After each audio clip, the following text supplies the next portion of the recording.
Action! All right, we are with Saul Blinkoff. He's an animator in Disney. That's so right. That's his key word, action. What does it mean, action for you? Action means let's go.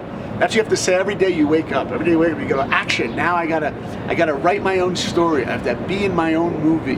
That's what life is. You know, I've gotten my dream of becoming a Disney animator director.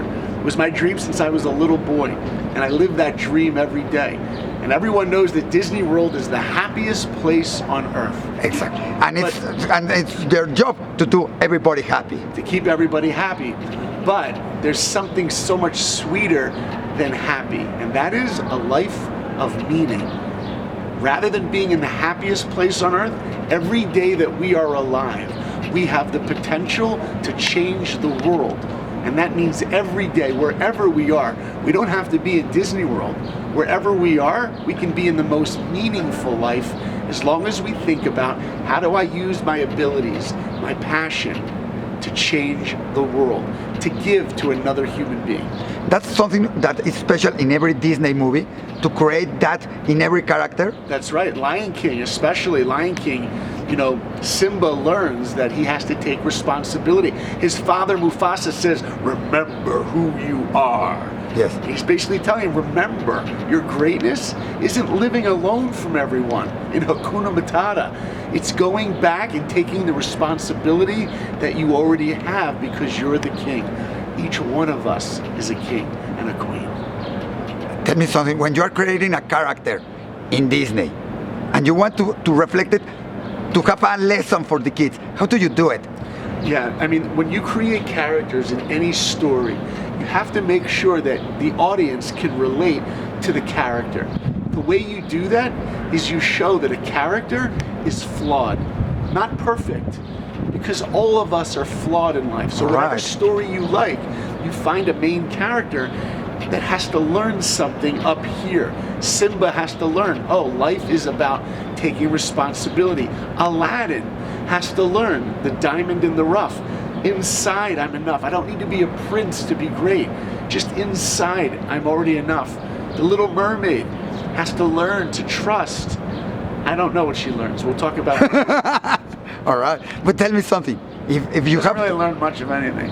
You know, Let me give up my family and go live with these guys. That's all right. Tell me something. Music, if you have to create a character about a Jewish boy or a Jewish girl that has to learn something or has to do something, what will you do it?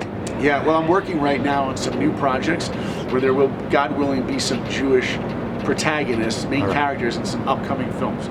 But the essence of what it means to be a Jew is not what I get, it's what I give. Winston Churchill had a beautiful quote. He said, we make a living by what we get, but we make a life by what we give.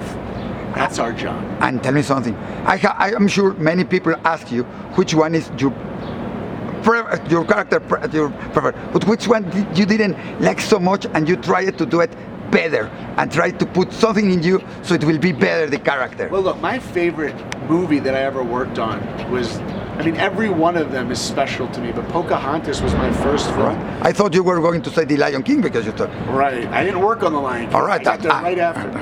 But I think my favorite Disney character of all the characters is Cinderella.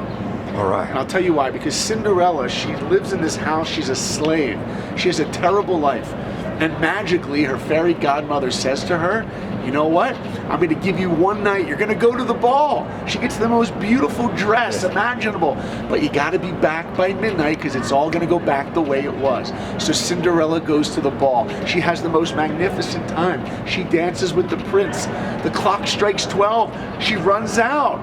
She has to get away.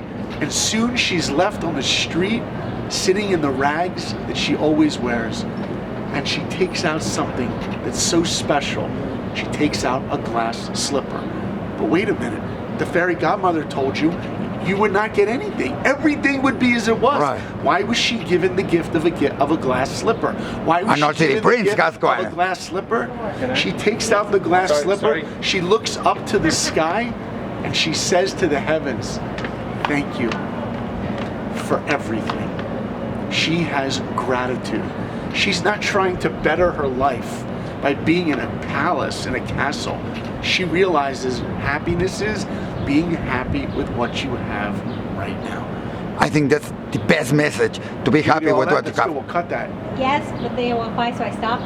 You stop. And it's a little, but we'll take his. We'll take his. Here, all right. You're gonna get Thank his? you. Get his. How are you gonna get his? Can I get your